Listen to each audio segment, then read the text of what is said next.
Hello friend, আজ Oreo cake share করছি খুব সহজ পদ্ধতিতে এবং অল্প সময়ে। কোনো রকম মাইক্রো ওভেন ছাড়াই গ্যাসের আগুনে কড়াইয়ে কিভাবে সহজেই কেক তৈরি করতে পারি, তো সেটাই আজ আপনাদের সাথে শেয়ার করব। চলুন তাহলে রেসিপিটি শুরু করা যাক। তো প্রথমেই আমি এখানে 2 প্যাকেট অরিও বিস্কিট নিয়েছি। 30 টাকা দামের যে বড় প্যাকেটগুলি পাওয়া যায় সেই প্যাকেটের 2টো প্যাকেট আমি এখানে নিয়েছি। বিস্কিটগুলিকে আমি প্যাকেট থেকে বার করে নিয়েছি। এখন প্রত্যেকটা বিস্কিট থেকে ক্রিমগুলো ছাড়িয়ে নিচ্ছি। তো আমার ভিডিও আপনাদের কেমন লাগে অবশ্যই কমেন্ট বক্সে জানিয়ে দেবেন। আপনাদের কমেন্ট কিন্তু আমার জন্য ভীষণ একটা ইন্সপিরেশন, যেটা আমাকে এই ভিডিও বানাতে হেল্প করে। তো অবশ্যই একটু জানিয়ে দেবেন, তাহলে আমি ভীষণ খুশি হব। তো ক্রিমগুলো কিন্তু সব ছাড়িয়ে নিয়েছি আর বিস্কিটগুলোকে একটা একটা করে ভেঙে নিচ্ছি। তো এক এক করে আমি সমস্ত বিস্কিটগুলো ভেঙে নিয়েছি। এবার একটা মিক্সিং বোলের মধ্যে এই বিস্কিটগুলো দিয়ে দিচ্ছি। তো দেখুন, আমি বেশ ভালোভাবে এই বিস্কিটগুলো গুঁড়ো করে নিয়েছি। তো বেশ ভালো করেই কিন্তু মিহি করে গুঁড়োটা তৈরি করতে হবে। এবার আমি এই গুঁড়িটাকে অন্য একটা পাত্রে নিয়ে নিলাম। এবার দিয়ে দিচ্ছি আমি এখানে পাউডার সুগার। আপনারা চাইলে কিন্তু গোটা চিনিও দিতে পারেন, তাহলে একটু বেশি সময় ধরে গুলতে হবে। এই ব্যাটারটা একটু সময় ধরে তৈরি করতে হবে। তো দেখুন, আমি চিনির পাউডারটা দিয়ে ভালোভাবে মিশিয়ে নিয়েছি। এবার দিচ্ছি বেকিং পাউডার আর বেকিং সোডা। তো হাফ টিস্পুন বেকিং পাউডার দিলাম আর তার হাফ পরিমাণে আমি বেকিং সোডা দিলাম। এবার সমস্ত উপকরণগুলো ভালোভাবে মিশিয়ে নিচ্ছি। তো এবার দিচ্ছি আমি 1 চামচ রিফাইন্ড অয়েল। এবার আবারও সমস্ত উপকরণগুলো ভালোভাবে মিশিয়ে নিচ্ছি। তো এবার আমি দিচ্ছি দুধ। এখানে রুম টেম্পারেচারের দুধ আমি ব্যবহার করছি। তো দুধ দিয়ে আমি ভালোভাবে মিশিয়ে নিচ্ছি। অল্প পরিমাণে দুধ দিতে হবে আর ভালোভাবে মেশাতে হবে। একবারে অনেকটা দুধ দিয়ে দিলে কিন্তু ব্যাটারটা ঠিকঠাক তৈরি হবে না।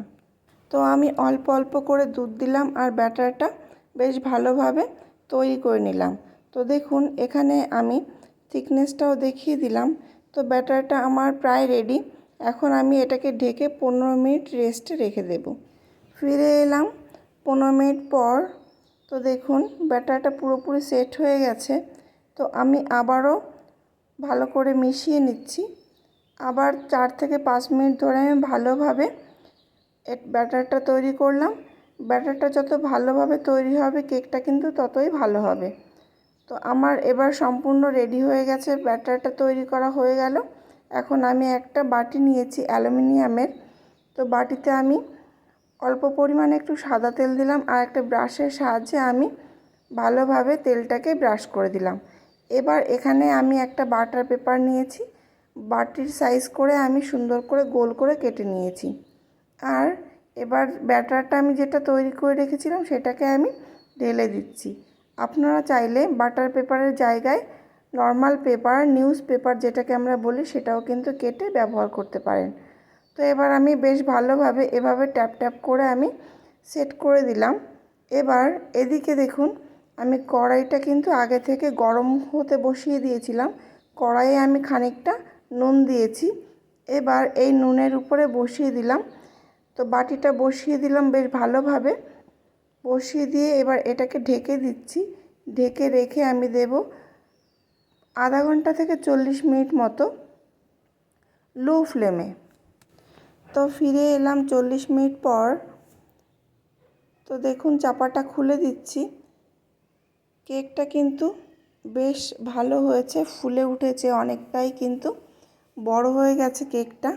এবার আমি একটা টুথপিক দিয়ে দেখে নিচ্ছি কেকটা ঠিকঠাক হয়েছে কিনা। টুথপিকের গায়ে যদি কিছু লেগে না থাকে তাহলে বুঝবেন যে কেকটা ঠিকঠাক হয়ে গেছে। আর মিডিলে দেখুন একটা গর্ত মতো দেখাচ্ছে। এর কারণ হলো আমি এটাকে যে প্লেট দিয়ে চাপা দিয়েছিলাম ওটা এয়ার টাইট হয়ে গেছিলো, যার কারণে ভেতরে একটু জল জমে ফোঁটা ফোঁটা ওখানে পড়েছে, যার জন্য কিন্তু এই ব্যাপারটা ঘটেছে। আপনারা চেষ্টা করবেন যে পাত্র দিয়ে আপনি ঢাকবেন, যে প্লেটটা দিয়ে ঢাকবেন, সেটা যেন কেকের বাটি থেকে উঁচুতে থাকে।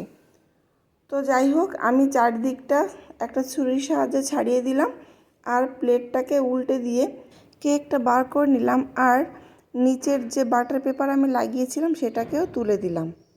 দেখুন, আমার ছোট ছেলে আছে যে এই কেক খাওয়ার জন্য প্রচণ্ড ব্যস্ত হয়ে গেছে, যার জন্য কিন্তু কেক গরম অবস্থাতেই আমাকে বার করতে হলো। আর আমি কোনো ডেকোরেট করতে পারলাম না, কারণ গরম অবস্থাতে কিন্তু ডেকোরেট করা যায় না, তাহলে ক্রিমগুলো গলে যায়। তো যাই হোক, আজকের ভিডিও এই পর্যন্তই। ফিরে আসবো আবারও নতুন কোনো রেসিপি নিয়ে। ততক্ষণ ভালো থাকবেন।